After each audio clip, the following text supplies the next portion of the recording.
I'm Andrea Pranno. I'm a researcher at the University of Fabbrocino, and today I will show you a structural stability investigation in bioinspired metamaterials based on glass bond microstructures. Recently, advanced composite materials such as oxalic and lattice metamaterials are used in many engineering applications due to their better performance compared with traditional materials. For instance, their capability to undergo large deformation, but under such conditions, they can be subjected to instability and bifurcation phenomena that can lead to strong changes of their mechanical properties. At this time, the exact determination of the nodular response is still a challenging task, and the numerical computation are still demanding. So this motivates the necessity to introduce efficient computational approach, such as the nonlinear homogenization technique, that today can be easily coupled and combined with other optimization methods to further improve the mechanical properties of these geometries. Today, bioinspired metamaterials are becoming very interesting and popular. I already focused in the past on this kind of materials. I published 2 works on composite structure, specifically on nacrolite composite materials. But today, our focus is on a different natural materials. Specifically, we will focus on a marine glass bond microstructures. On the left, you can see the first research published on the Journal of Structural Biology, where the authors illustrate the microstructural complexity of this glass sponge. Then we can see another work published in 2008, where the authors investigate the performance of the glass bond microstructure with respect to the fractionization and the crack propagation.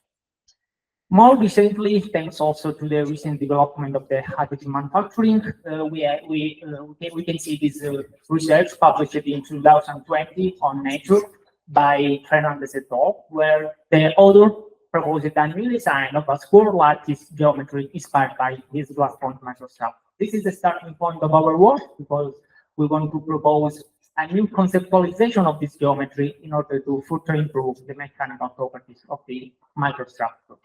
Here we can see the comparison between the Fernandez et al. Design and our new proposed conceptualization. The original geometry is reported here. It basically consists of a diagonal frame in red with a thickness delta T placed on a square frame with a thickness delta S. These 2 geometrical parameters are selected for the optimization procedure. They maximize the critical background deformation under compression along the vertical direction and obtain a 24% of increase of the peak load and a 64% of increase of the background deformation. Here we propose our conceptualization that is based on the observation, the fact that while the square frame is well defined, clearly defined by straight elements, the other part of the microstructure is not well defined as the square frame. So we want to propose a new conceptualization of the diagonal frame, which is based on a chain of alternating circular and elliptical shapes instead of straight elements. So this is the geometry that we want to optimize, and we defined 2 different thicknesses between the elliptical shapes and the circular shapes in order to give more flexibility to the optimization procedure. Here we can see a little introduction of the nonlinear homogenization problem in a large deformation context. Here we can see that an homogenized structure can be simulated by a representative torsion element, which can consist of 1 unit cell or an assembly of that. Then by solving a boundary value problem and imposing the appropriate boundary condition, we can calculate the macroscopic stress for a given macroscopic strain. Then I reported some pattern relationship within the macro and the micro scale and the periodic boundary condition imposed on the external boundaries of our geometry. Here we can see additional parameters of the model implemented in functional multiphysics. We adopted a 2-dimensional model under plane strain condition with a Maio hyperelastic material. Then we imposed this gradient deformation tensor in order to simulate a uniaxial compression along the vertical direction. In addition, we imposed a perturbation in the form of the first background bond shape in order to follow the instability path during the nonlinear simulation. Here we can see the first results in terms of mesh convergence analysis, reported here as a function of normalized effective stress versus the deformation along the vertical direction. In red, our console multiphysics model, and in blue, the numerical and experimental data reported in Fernandez et al. 2020. Here we can see an excellent agreement with the experimental and the numerical data of our model, and we obtained that 10,000 geological elements are enough to accurately simulate the mechanical behavior of these microstructures. Here we can see a comparison between the optimized geometry proposed by Fernandez et al. And our proposed design. These are the geometrical parameters after the optimization procedure, while these are our geometrical parameters opportunely calibrated in order to obtain the same volume fraction of the original optimized geometry, 29.8% of volume fraction. Here we can see the first comparison between the original optimized geometry and our proposed design. We obtained the same load peak of the original design with a stiffer effect and a slight lower critical button deformation. But here it's really important to note that while the Fernandez et al. Optimized geometry is characterized by a local stability, in fact we performed the nonlinear simulation on one unit cell. Our proposed design is characterized by a global stability. So we performed our nonlinear simulation on an assembly 1/3 of the unit cell. This check is crucial because when the stability is of global type, the RV assembly is unknown. So we must consider a larger assembly of unit cell. Following the previous results, I performed a convergence analysis to the RV assembly sites. So as expected for Fernandez et al., we obtained a critical load factor that doesn't change for increasing sides of the reassembly. These indicate the onset of local stability. While, as you can see on the right, for our proposed design, the critical load factor decreased for increasing sides. This means that the stability is of global type, but we have chosen an assembly size equal to 1/3 in order to obtain the best compromise between accuracy of the model and computational speed. Now we have a challenge to overcome because we want to fix the RV size to 1/3 during the optimization procedure. So the solution that we propose is the use of the convolutional neural network in MATLAB to automatically detect and classify the stability of shape in order to exclude the geometrical combination giving a global stability.